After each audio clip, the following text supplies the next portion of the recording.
اسماعیل بن علی نے بیان کیا، ان سے ایوب نے، ان سے نافع نے اور ان سے ابن عمر رضی اللہ عنہ نے بیان کیا کہ رسول اللہ صلی اللہ علیہ وسلم نے یوم عاشورہ کا روزہ رکھا تھا اور آپ نے اس کے رکھنے کا صحابہ رحمہ اللہ کو ابتدائے اسلام میں حکم دیا تھا۔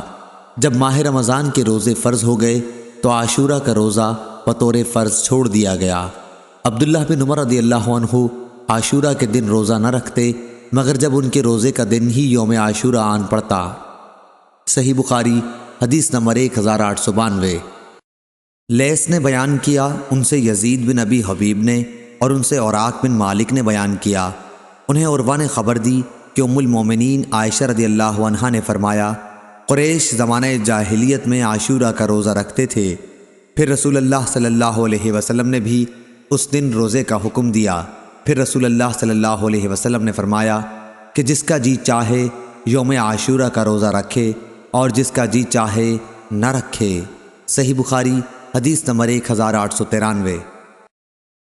یزید بن ابی عبید نے بیان کیا، ان سے سلمہ بن اکوع نے کہ نبی کریم صلی اللہ علیہ وسلم نے عاشورہ کے دن ایک شخص کو یہ اعلان کرنے کے لیے بھیجا کہ جس نے کھانا کھا لیا ہے وہ اب دن ڈوبنے تک روزے کی حالت میں پورا کرے، یا یہ فرمایا کہ روزہ رکھے اور جس نے نہ کھایا ہو تو وہ روزہ رکھے، کھانا نہ کھائے۔ صحیح بخاری حدیث نمبر 1924۔ ربیع بنت معوذ رضی اللہ عنہا نے کہا کہ عاشورہ کی صبح کو حضرت صلی اللہ علیہ وسلم نے انصار کے محلوں میں کہلا بھیجا کہ صبح جس نے کھا پی لیا ہو وہ دن کا باقی حصہ روزے دار کی طرح پورے کرے، اور جس نے کچھ کھایا پیا نہ ہو وہ روزے سے رہے۔ ربیع نے کہا کہ پھر بعد میں بھی رمضان کے روزے کی فرضیت کے بعد ہم اس دن کا روزہ رکھتے اور اپنے بچوں سے بھی رکھواتے تھے، انہیں ہم اون کا ایک کھلونا دے کر بہلائے رکھتے، جب کوئی کھانے کے لیے روتا تو وہی دے دیتے یہاں تک کہ افطار کا وقت آ جاتا۔ صحیح بخاری حدیث نمبر 1960۔ ابو عاصم نے بیان کیا، ان سے عمر بن محمد نے، ان سے سالم بن عبداللہ بن عمر رضی اللہ عنہ نے اور ان سے ان کے والد نے بیان کیا کہ نبی کریم صلی اللہ علیہ وسلم نے فرمایا، عاشورہ کے دن اگر کوئی چاہے تو روزہ رکھ لے۔ صحیح بخاری حدیث نمبر 2000۔ امام مالک رحمہ اللہ نے بیان کیا، ان سے ہشام بن عروہ نے اور ان سے ان کے والد نے اور ان سے عائشہ رضی اللہ عنہا نے بیان کیا کہ عاشورہ کے دن زمانہ جاہلیت میں قریش روزہ رکھا کرتے تھے اور رسول اللہ صلی اللہ علیہ وسلم بھی رکھتے۔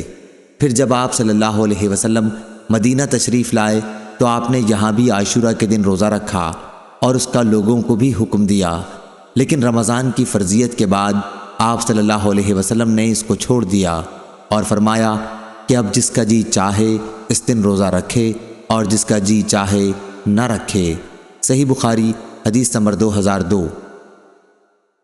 حضرت ابن عباس رضی اللہ عنہ نے بیان کیا کہ جب رسول اللہ صلی اللہ علیہ وسلم مدینہ تشریف لائے تو یہودی عاشورہ کا روزہ رکھتے تھے۔